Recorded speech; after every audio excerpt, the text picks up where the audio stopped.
Je n'aurais jamais imaginé que ma vie allait changer aussi soudainement. Tout a basculé un jour de plus dans ma routine lorsque les enfants avaient à peine 5 ans.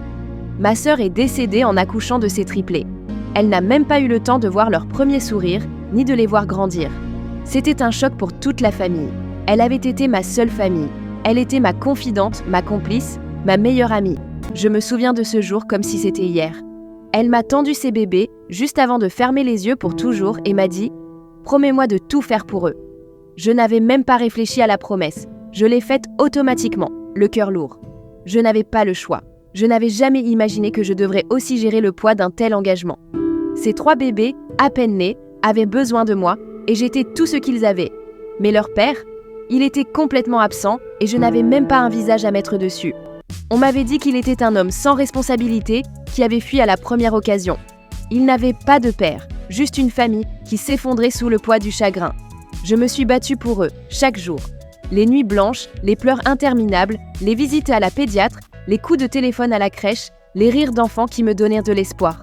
Ils étaient ma raison de vivre, mes petits rayons de soleil. On a traversé des années difficiles, mais ensemble, on a survécu. Puis à l'âge de 5 ans, les triplés étaient devenus des enfants merveilleux.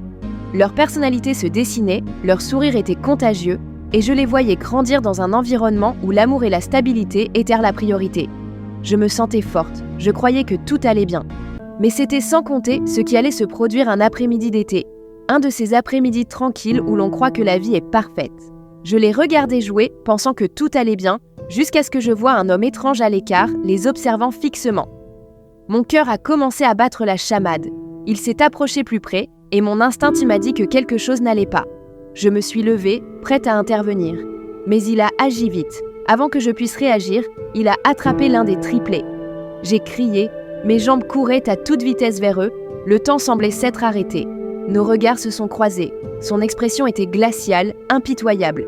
Et là, j'ai entendu sa voix, un ton que je n'oublierai jamais. Ce sont mes enfants. Mon cœur battait à tout rompre. Je savais que ma vie et celle des triplés venaient de basculer. Je n'avais aucune idée de ce qui allait se passer. Partie 2 bientôt.